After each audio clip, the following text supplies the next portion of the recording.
Hello, it's your boy Mr. CV. I'm back for another special video, and this heat is absolutely ridiculous.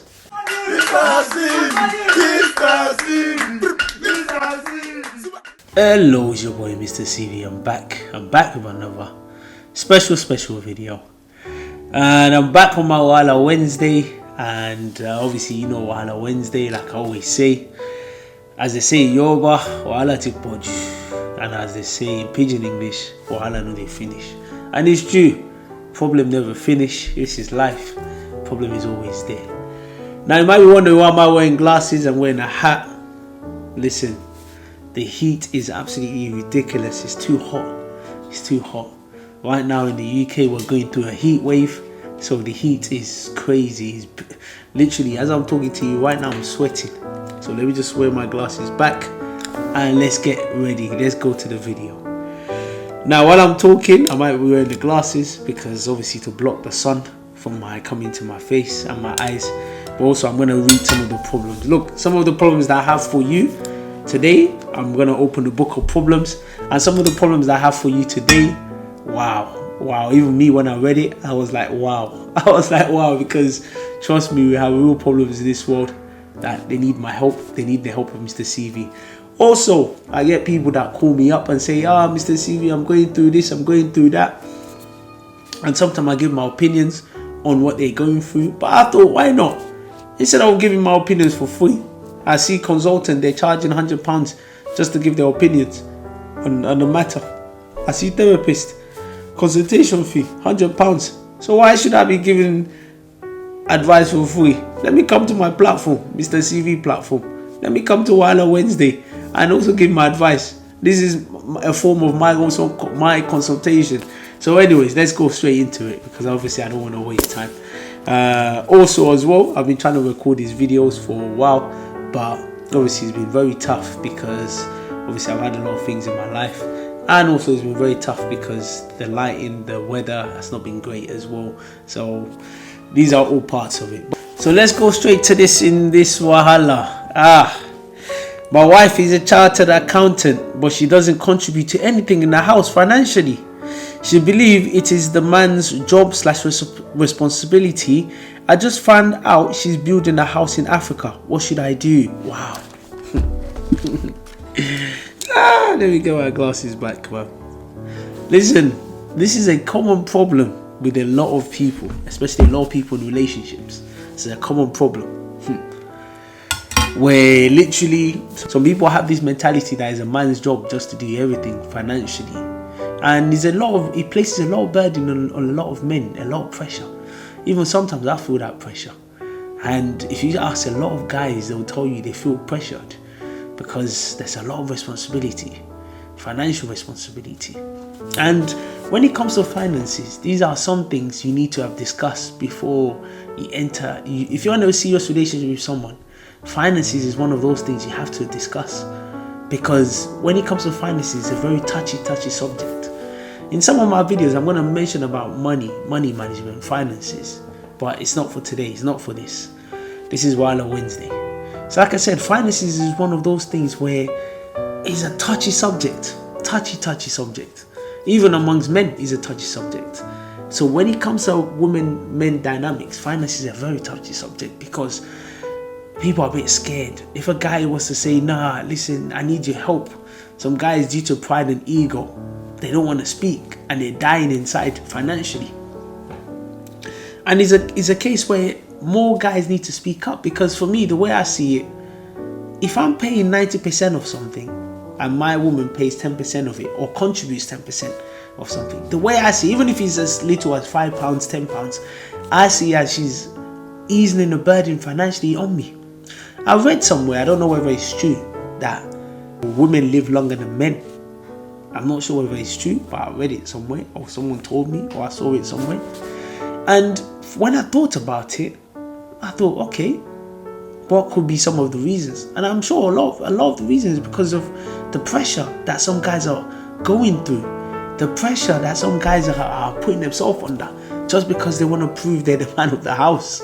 Which, if your wife was to contribute 10%, or your wife was to put some, let's say some money, especially if she's working, I don't think he loses anything from your woman's side or from your wife's side. I think she's even easing the pressure on you. And the way I also think about it as well is, if I was a millionaire, or if there's a millionaire, and the millionaire is always the one paying for everyone, but one day, as he was about to pay for someone, the person said, oh, you know what, as you always pay for someone, let me pay for you. Let me just put something towards it. I am sure the millionaire will be absolutely astonished. I am sure the millionaire will be absolutely appreciated, because they're so used to people taking from them that they don't have anyone to give to them. And them, no matter how tiny or how small the contribution is that you give to the millionaire, I'm sure they probably don't need the money, but it's just that effort. It's that effort to say, you know what, you did this for me. I am sure they will do double that amount of that person. And in this case, where they're saying that the woman is a chartered accountant. Now, I don't know how much chartered accountant get in the UK, but I'm sure they get a lot of money. And I see with a lot of relationships, especially relationship these days, where a lot of the girls, or some of them, I don't want to say a lot of them, some of them, they want the guy just to spend financially. They don't want to spend anything. They want to keep their money. They want to hoard their money. And it's the same people that will start saying the guy's broke. In fact, a lot of them, some of them need to start checking themselves. It's not the guy's broke, you're broke. Because if all you want to do is hoard your money and be using it to build things in Africa or wherever you're building it, or you want to keep your money but you want the guy to spend their money, I don't think that is even a good mentality to have. Because if I'm in a relationship with someone, we're a team, we're supposed to work together, we're supposed to build each other. If I've got goals to achieve, it will be very difficult it'll be quicker for me to achieve my goals if I've got a partner that's supporting me, that's helping me out financially, than a partner that is just, I'm paying for everything. On top of that, I've got to try to work on my goals. And so what's the point? How am I going to achieve that? They say 2 heads is better than one, but a lot of these people in relationship, they pick and choose. Oh, when 2 heads is better than one. When it comes to everything else, they're like, I will help you out. When it comes to financially, some of them are like, it's a man's job. Let me leave it to him to pay. No. For me personally, if you're in a relationship, if I'm in a relationship, I feel me and my partner are there to support each other. And number 2, I feel whatever my partner contributes, I'm always going to pay more, because a lot of the guys are always going to pay more anyway. But if I ask my partner to contribute maybe 5%, 10%, or contribute £5 towards this, or £10 or whatever amount towards something, I don't think personally they should take it as, I'm broke, or I don't like to spend my money, or I'm stingy. No, I don't think they should take it like that. I think they should take it as, if you care about me, you will try to ease the burden on myself. And one of the way I see that you're easing the burden on myself is by making an effort to say, you know what? If I'm booking this place, it's £400. If I'm paying 350, if my partner was to put £50 down, I don't think they lose anything, especially if you're working. What's £15? You don't lose anything. It's that effort. So when it comes to these type of things, a lot of the mentality needs to change, because people need to start seeing that, look, if I'm with a team, if I'm with a partner, yes, the guy most of the time is probably going to pay more. But I think if you contribute to your partner or you help out, I don't think you lose anything, because at the end of the day, you're supposed to be one. You're supposed to be working as a team. So these type of things, it's a mentality that I've seen, and they need to start taking it out, because at the end of the day, these are some of the things that lose trust in relationship. And also it means the quality of the relationship is not going to be the same, because in the back of the guy's mind, he's thinking, whoa, if I'm spending all my money and this person is building a house in Africa or wherever they're building it, then it's like all my money is going. So for me personally, if the wife is earning such a huge amount, I think if she contributes a little bit, I don't think she loses anything. That's my feeling. And as long as the guy respects her cherishes her, and is able to obviously support her as well. And it's not just the woman supporting the man supporting the woman as well, helping her with her dreams, her goals, whatever she needs financially. And I think if you're doing that, it easing the burden not just on the guy but on the woman, and both of you can achieve common goals as well. So that's my take on it. It's your boy Mr. CV. I'm gonna go to the next part, number 2. So let's go to it. Wahala number 2. This one, it's a long one, so stay tuned. I went to visit my girlfriend and she was a bit of a mood because something happened during the week. We were meant to go to food shopping, but as she was in a mood, I decided to leave her so I don't add to her bad mood. Everything seemed fine at first, but then I was on my phone a bit during the shopping and didn't think too much of it. As we were leaving, I decided to put my hands on my girl's shoulder and she seemed angry. I just thought it was because she was in a bad mood. She asked me not to come to the next shop with her and go and wait for her in my car. Again, not to add to her bad mood, I decided and told her I would go home instead. About 2 hours later, I decided to message her, but she totally ignored me. I called her, she did exactly the same. On top of that, she's making statuses, which is even getting me more frustrated. What should I do? Damn. Hey God. Hey Lord. So to summarize what I just read, so these two people, the girlfriend was in a bad mood as the guy was on his phone doing the shopping, because obviously he didn't want to increase the girl's bad mood by, obviously when some girls are in a bad mood, sometimes it's just better to leave them alone, or when people are in a bad mood in general, it's just better to leave them alone. As he didn't want to increase her bad mood, he was just on his phone. I don't know what he was doing, maybe messaging someone, and he didn't think of anything of it. He just thought, I don't want to increase her bad mood. Afterwards, the girlfriend now said, okay, you know what, the next shop, don't come with me, go to the house, go and wait for me. So the guy thought, you know what, if he goes to the house, he might increase her bad mood because she's not in the mood to talk. So it's better for him to go home. 2 hours later, he tried to check on her. She just ignored him, and then she started making statuses. Wow. Ooh, for me personally, no matter how bad your mood is, I think it should be a case where there needs to be a level of communication. If you're acting like a child, which in this situation, the girl seems like she's acting like a child because the guy is really trying to reach out to you. You're reading the guy's message, and you don't even have the audacity to even say, look, this is the issue, or even say, look, I'm in a bad mood at this moment. I don't want to talk, but when I'm ready to talk, I'll message you or call you. But for you to be making statuses whilst the guy trying to message you, for me, I can understand why the guy's getting frustrated, because I'll get frustrated too, because I'm trying to talk to you, I've tried to call you, you don't even have the acknowledgement to even tell me that, look, this is the problem. And communication is a big part in a relationship. It's one of the biggest part in a relationship, because if you're not communicating with your partner, it becomes a big problem. It becomes a very big problem, because some of these men, women, some of these people in relationships, what they do now is whenever something is wrong, they just keep in their mind and they expect their partner to know.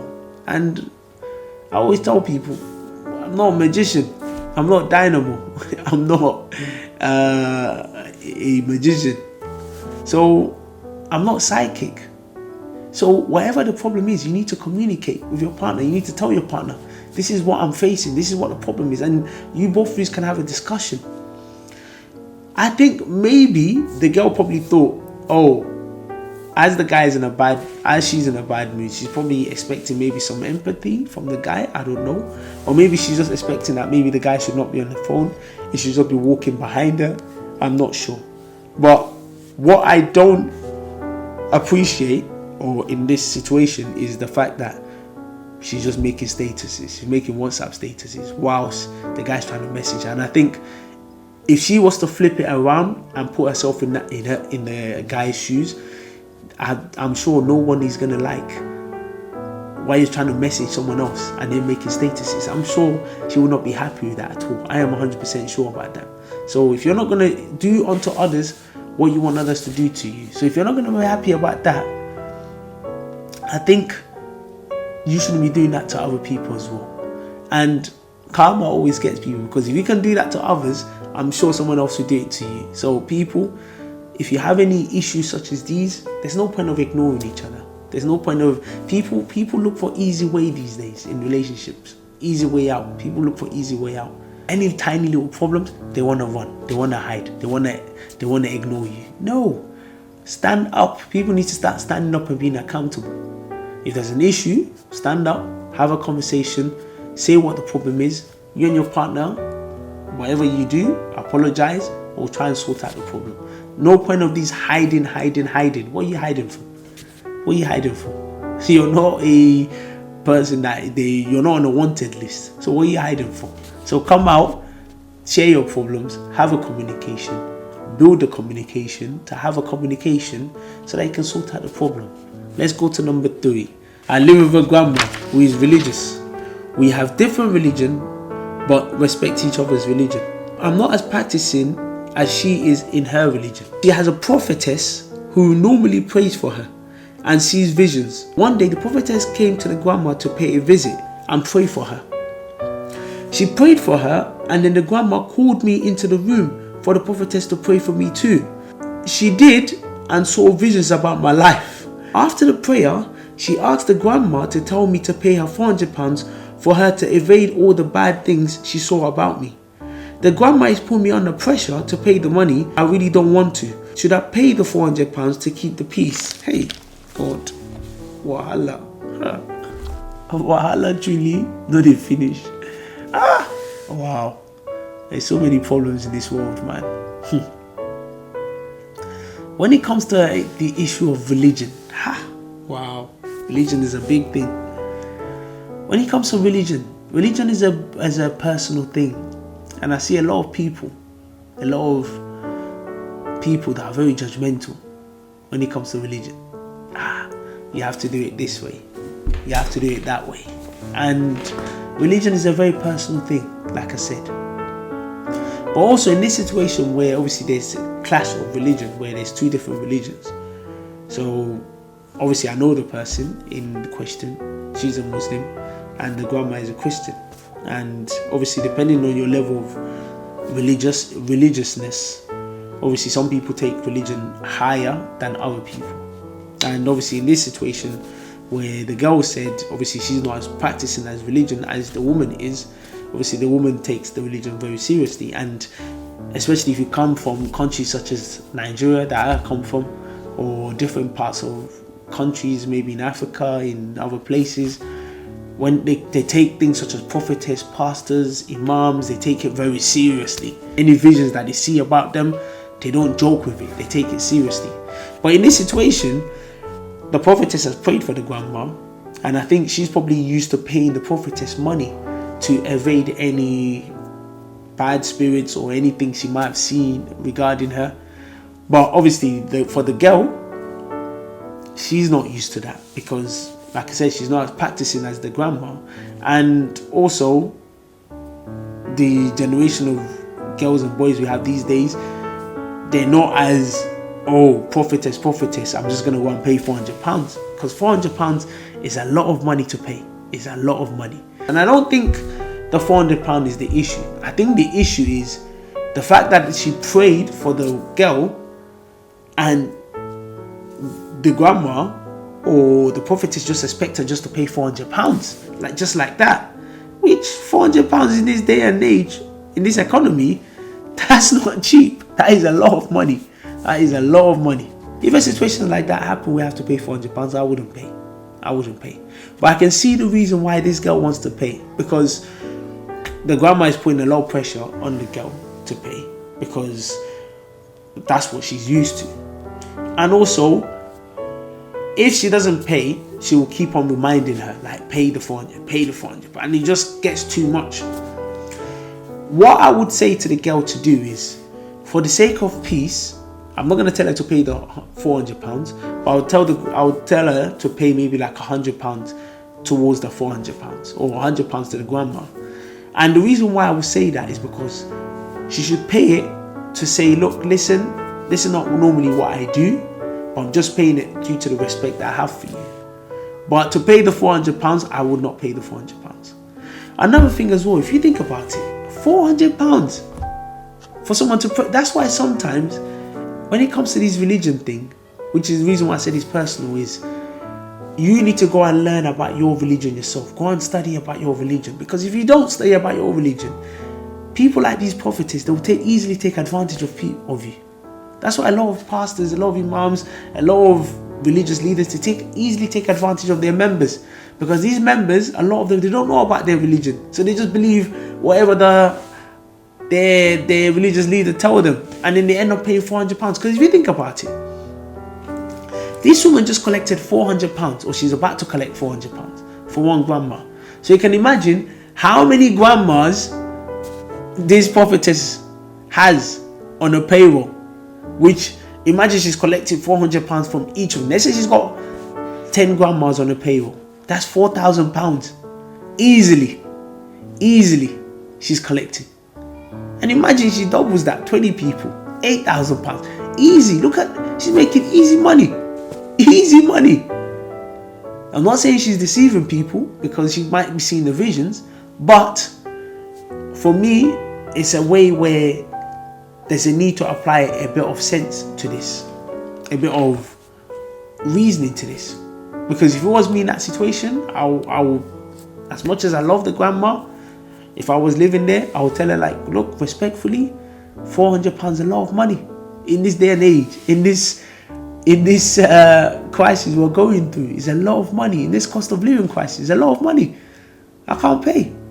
But what I'll do is I might pay you a little bit, maybe £100, just to say, look, out of respect, I'm very sorry. I'm just doing it because of respect for you. If not, I'm not going to pay. But this is just a lesson to a lot of you guys that, look, when it comes to religion, it's a personal thing, but also there's a need to say no. Because I know a lot of people might be scared to say no, because obviously they don't want to cause any conflict between them and the people they're living with. But sometimes it's important to say no and say, look, this is what I'm doing. And I know that it can be difficult, because I'm telling you, if I put myself in that girl's shoes, I can see why she just wants to feel like, let me just pay, because he avoids all the headache. But my only issue is, if she pays and the prophetess comes again, is she going to pay again? That's a big question she has to answer. But if she was to say, you know what, I'm not paying, I'm sure next time when the prophetess come, they won't even call her. So listen, it's your boy Mr. CV. I'm glad we got through another Wahala Wednesday. Sorry guys, it's very hot today. It's very, very hot. Trust me, the weather is absolutely hot. But I want to thank all of you guys for tuning into another Wahala Wednesday. I want to thank you guys for supporting the channel. The channel keeps growing, it keeps getting better. I want to thank you guys as well for supporting your boy Mr. CV. It's not an easy journey. Some days it's hard, some days it's easy. But whatever days it is, we keep going. So it's your boy Mr. CV. Thank you, and tune in for the next Wahala Wednesday. Adios.